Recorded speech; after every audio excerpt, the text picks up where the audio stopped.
অনুব্রত মণ্ডল মানেই চরাম গুড় বাতাসা থেকে শুরু করে পুলিশকে বোমা মারুন কিংবা উন্নয়ন তো রাস্তায় দাঁড়িয়ে আছে।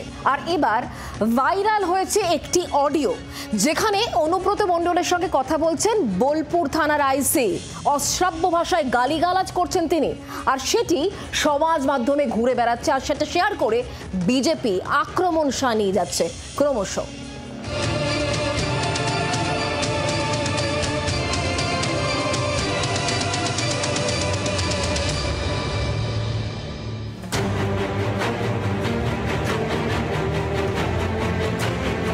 কখনো বলেছেন পুলিশকে বোম মারুন,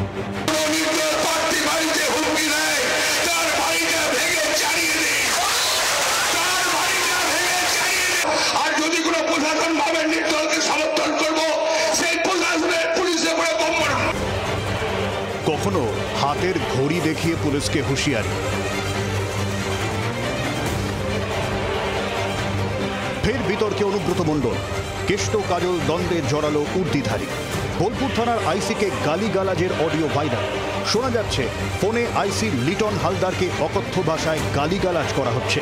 ডেপুটেশন দেওয়ার নামে তাকে থানা থেকে বের করে পেটানোর হুমকি, এমনকি আইসির মা ও স্ত্রীর উদ্দেশ্যেও অশ্লীল মন্তব্য। হ্যালো, হ্যাঁ বলুন। তোর পশু ডেপুটেশন নিয়ে তোর বাংলো পড়তে যাব, তোকে বার করে নিয়ে আসবো। বল বল বল বল বল বল বল বল। হ্যালো, বল। আপনি কি বলছেন? আমি অনুব্রত মণ্ডল বলছি। তোর বউ দারুণ দেখতে, আমাকে যে নিয়ে এসছে এটা। বল বল বল বল। সম্প্রতি রামপুরহাট বোলপুর সিউড়িতে মিছিল করে তৃণমূল। 3 জায়গার মিছিলেই অনুব্রত কাজলকে আলাদা আলাদা গাড়িতে দেখা যায়। বোলপুরে মিছিলের জমায়েত নিয়ে আইসিকে ফোনে অশ্রাব্য গালিগালাজ। এই পশু তো কাল পশু ডেপুটেশনে ডেট কর, বার করে 13,000 বোলপুরের লোক হয়েছে না? 13,000? 12,000 লোক হয়েছে না বোলপুরে? প্রচুর লোক। কথা বলেছি তোর মাকে ইচ্ছা হচ্ছে রে। বউকে আপনি আপনি আপনি একজন দায়িত্বপ্রাপ্ত লোক, আপনি এভাবে কথা বলছেন? তোর ডেপুটেশন, পশু ডেপুটেশন ডেট কর। অডিওয়ে শোনা যাচ্ছে রাজীব কুমারকে ফোন করেও আইসিকে মারধরের হুমকি। হ্যাঁ হ্যালো, রাজীব কুমার, আমি অনুব্রত মণ্ডল বলছি। সরবে না নাকি? হ্যাঁ, পশু ডেপুটেশন দিয়েছি, মারবে কি? মারবো দেখুন আমি। আমার 10,000 লোক হয়েছে বোলপুরে।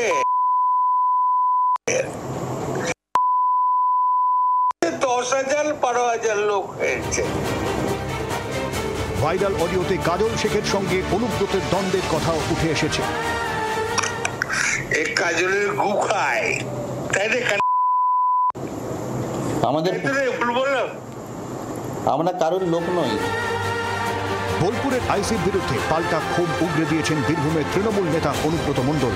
আইসির বিরুদ্ধে তুলেছেন তুলাবাজির অভিযোগ। ও যাকে তাকে মেসেজ করে টাকা চাইছে 70,000 80,000। এফআইআর করতে গেলে বলছে 5,000 টাকা নিয়ে এসো। এটা আমি অলরেডি এসপিকে জানিয়েছি। কালকে সিঙ্গিতে একটা ছেলেকে 6টা টুকরো হয়ে গেছে, রটে করে মেরেছে। যারা মেরেছে তাদের কাছ থেকে টাকা চেক। ভাইরাল অডিও সোশ্যাল মিডিয়ায় পোস্ট করেছেন বিজেপি রাজ্য সভাপতি সুকান্ত মজুমদার। তাঁর দাবি, পুলিশ মন্ত্রী ও রাজ্য পুলিশের ডিজি এই বিষয়ে তদন্ত করে রাজ্যবাসীর কাছে জবাবদিহি করুন। তৃণমূল নেতাদের কাছে পুলিশ নিজে সুরক্ষিত না হলে সাধারণ মানুষের কি অবস্থা? রাজনৈতিক লোকের ভাষা। আইসি বোলপুরের স্ত্রী এবং মা একবার নয়, 5 বার 6 বার। কি কদর্য ভাষা! তারপরে আপনি সোশ্যাল মিডিয়াতে ড্যামেজ হয়ে যাওয়ার পরে বলবেন যে এর সঙ্গে পার্টি যুক্ত নয়, বলে ক্ষমা চান। এটা ক্ষমা চাইলে হয়? কালকে মমতা বন্দ্যোপাধ্যায় এবং তার ভালো ছাত্র বোলপুরে মাগুর মাছ বিক্রি করতো, আমার 500 কোটির মালিক, বারে বারে বলেছেন ওর মাথায় অক্সিজেন কম যায়, দেখে রাখবে। তিনি বোলপুর আইসি স্ত্রী মা নয়, বাংলার প্রত্যেকটা নারীকে অপমান করেছে। তৃণমূলের পক্ষ থেকে গোটা বিষয়টি নজরে রাখা হচ্ছে। একটা দেখছি সংবাদ মাধ্যমে যে কোনো একটা অডিও ভাইরাল হয়েছে, যদি কোথাও কোনো অন্যায়ভাবে কিছু বলেন সেখানে আমাদের দলের যারা নেতৃত্ব আছেন তারা নজরে রাখছে। সম্প্রতি বীরভূম জেলা সংগঠন চাঙ্গা করতে তৃণমূল নেতৃত্বের নির্দেশে সংগঠনের দায়িত্বে 9 সদস্যের কোর কমিটি তুলে দেওয়া হয় জেলা সভাপতির পদ। যদিও ভাইরাল অডিওর কণ্ঠস্বরটি প্রাক্তন জেলা সভাপতি অনুব্রত মণ্ডলেরই কিনা তার সত্যতা জি 24 ঘন্টা যাচাই করেন। প্রবীর চক্রবর্তী ও প্রসেনজিৎ মালাকার, জি 24 ঘন্টা। বাংলার আওয়াজ, বাঙালির আবেগ, জি 24 ঘন্টা।